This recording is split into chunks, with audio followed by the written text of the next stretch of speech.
The flickering porch light cast elongated skeletal shadows across the manicured lawn, each swaying bush a grotesque dancer in the encroaching twilight. Inside, the Peterson house hummed with the benign chaos of bedtime. Mr. and Mrs. Peterson were due out for their anniversary dinner, leaving their 2 children, 8-year-old Emily and 5-year-old Leo, in the care of their new babysitter, Clara.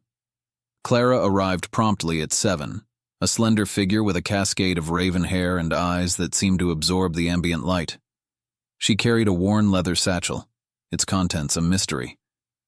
Her smile was polite, yet there was a stillness in her gaze that made Mrs. Peterson hesitate for a fraction of a second, a fleeting unease she quickly dismissed. "Everything is written down here," Mrs. Peterson said, handing Clara a neatly typed list of instructions. "Emily's meds, Leo's bedtime story, emergency numbers. You know the drill." Clara nodded, her fingers tracing the edges of the paper. "Of course." As the Petersons' car pulled away, the house seemed to exhale, settling into a strange, expectant silence. Emily, a bookworm with oversized glasses, retreated to her room, while Leo, a bundle of boundless energy, bounced around the living room, demanding stories and games. Clara, with a soft, almost hypnotic voice, managed to corral Leo into the playroom. The air in the playroom felt thick, the cheerful primary colors of the toys seeming to mock the growing tension. She began to read a story from a dusty, leather-bound book pulled from her satchel. The story, about a lonely child who befriended shadows, was strangely captivating, its words weaving a dark, intricate tapestry. Leo, usually a fidgety child, sat transfixed, his eyes wide. An hour passed. Emily, her book forgotten, found herself drawn to the faint, rhythmic cadence of Clara's voice emanating from the playroom. The story was no longer a simple children's tale. It was a low, resonant chant, the words foreign and guttural. A chill, deeper than the autumn air, settled upon her. Peeking into the playroom, Emily saw Leo, his face pale and drawn, his eyes fixed on Clara. Clara, bathed in the dim light of a single lamp, held the book aloft, her lips moving in a silent, fervent rhythm. The shadows in the corners of the room seemed to writhe and deepen, coalescing into indistinct, shifting shapes. Emily's heart pounded in her chest. She wanted to scream, to run, but her feet felt rooted to the floor. She watched as Leo's gaze glazed over, his small body stiffening.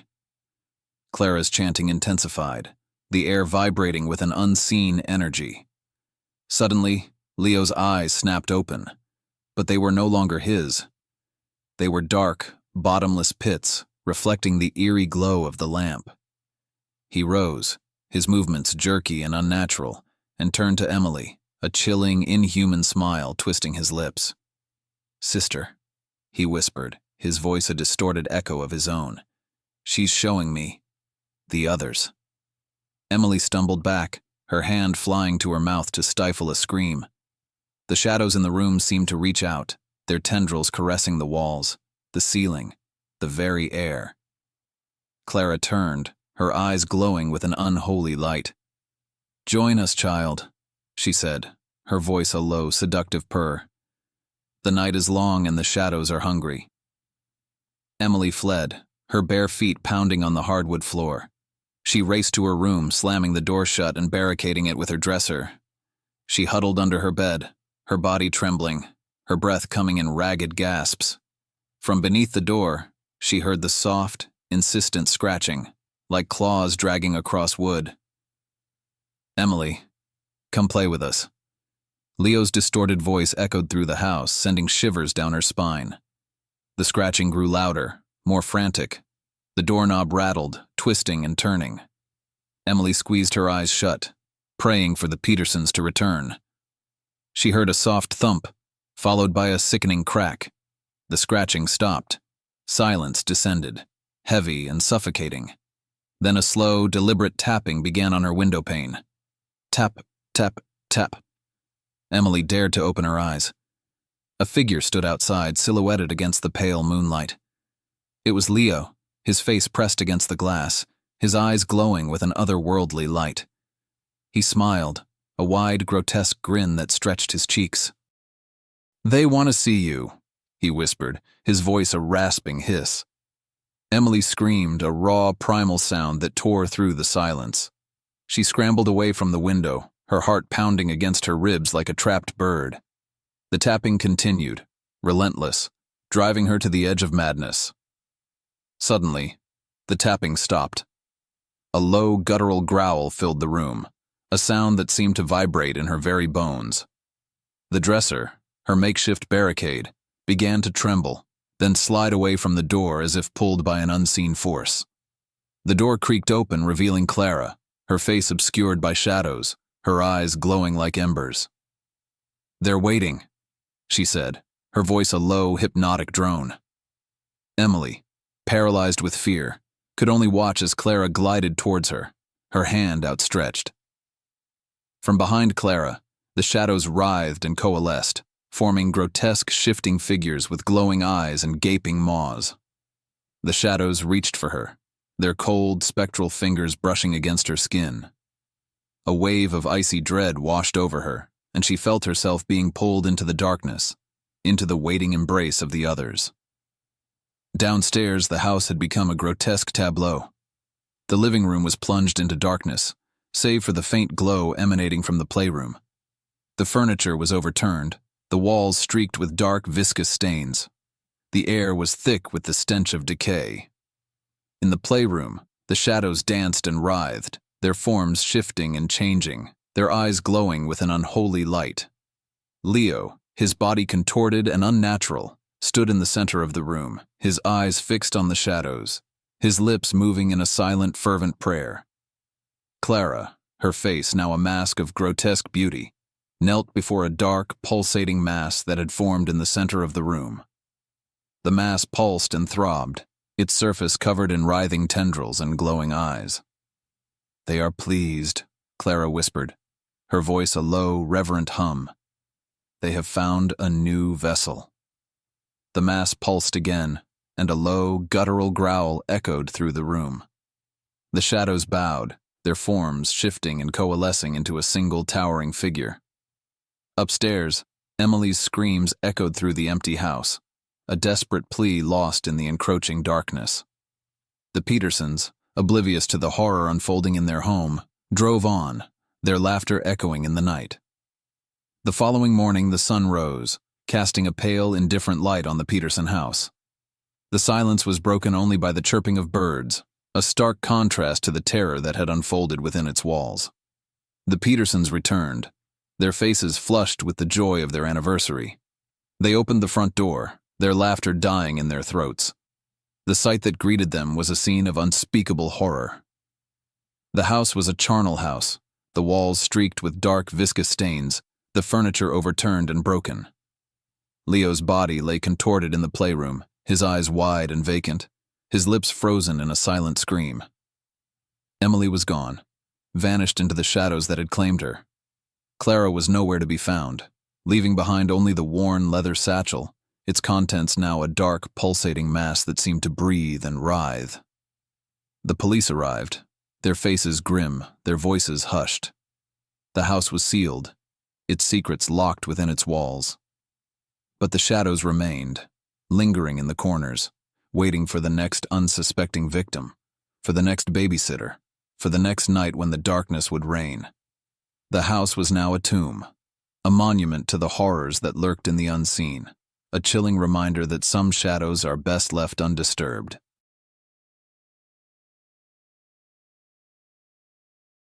Ilara was a study in contrasts. Her resume was impeccable, her references glowing and her demeanor calm and professional. The Maxwells, a young, upwardly mobile couple, felt a surge of relief when they found her.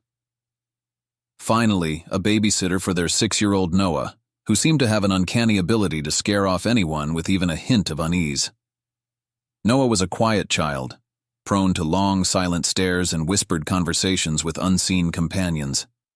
He possessed an almost unsettlingly vivid imagination, and his drawings, while technically proficient, were often filled with unsettling imagery, shadowy figures with elongated limbs, eyes that seemed to follow you, and landscapes that twisted and contorted into nightmarish forms. Clara arrived promptly at 7 p.m., her smile serene. She carried a worn, leather-bound book, its pages filled with faded illustrations. Noah, initially wary, was drawn to the book like a moth to a flame. He sat beside Clara on the living room rug, his eyes wide with curiosity as she began to read. The story was old, a forgotten folktale about a hidden village, a place where the veil between worlds was thin. The villagers, Clara narrated in a low, soothing voice, possessed a unique ability. They could see and interact with the Whisperers, entities that existed just beyond the periphery of human perception.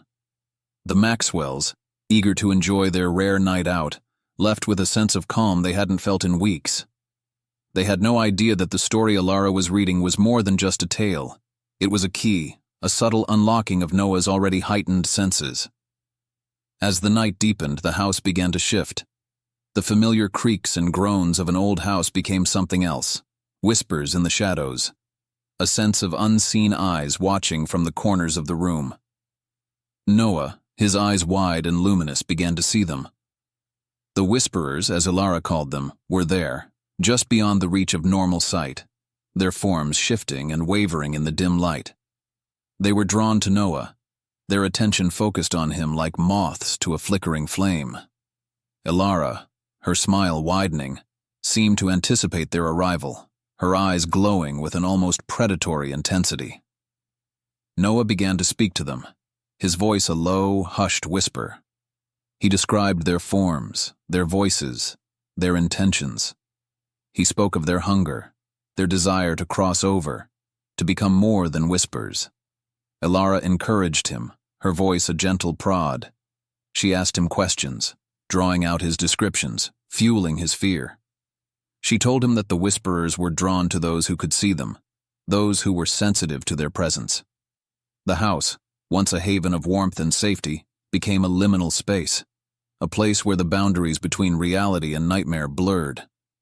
The shadows deepened, the air grew thick with a sense of dread, and the whispers grew louder, more insistent. Noah's drawings began to reflect the escalating terror. He drew the Whisperers in detail, their forms becoming more defined, their eyes more malevolent.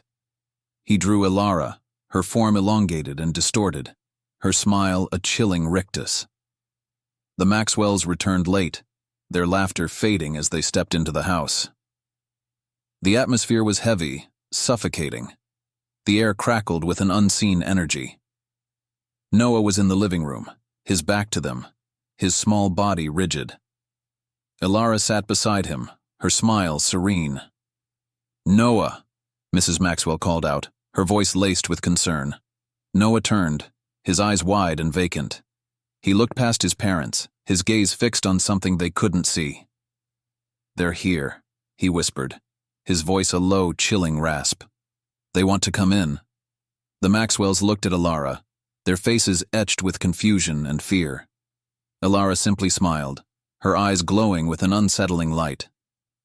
"They've always been here," she said, her voice a low, hypnotic hum. "You just couldn't see them before." The house, they realized, was no longer theirs. It had become a conduit, a gateway for the Whisperers, drawn to Noah's newfound sensitivity. Clara, they understood with a chilling certainty, was not a babysitter. She was a guide, a facilitator, a key to unlocking the hidden horrors that lurked just beyond the veil. The Whisperers, emboldened by Noah's fear, began to manifest, their forms shimmering and coalescing in the dim light. They were everywhere, in the shadows, behind the furniture, in the corners of their eyes. The Maxwells, trapped in their own home, were forced to witness the slow, agonizing transformation of their son, the gradual erosion of his innocence, the chilling acceptance of the unseen horrors that surrounded them. The house, once a symbol of their success, became a prison, a place where the boundaries of reality dissolved, and the whispers grew louder, more insistent, a constant reminder of the unseen entities that now shared their space. Clara's book lay open on the rug, the faded illustrations now a terrifying reality. The final terror was not a violent, sudden act, but a slow, insidious corruption. The Maxwells were forced to live with the knowledge that their son was no longer entirely theirs, that he was now a vessel, a conduit for something ancient and malevolent. The house, once a sanctuary, was forever tainted, a place where the whispers never ceased, a constant, chilling reminder of the babysitter and the world she had unveiled.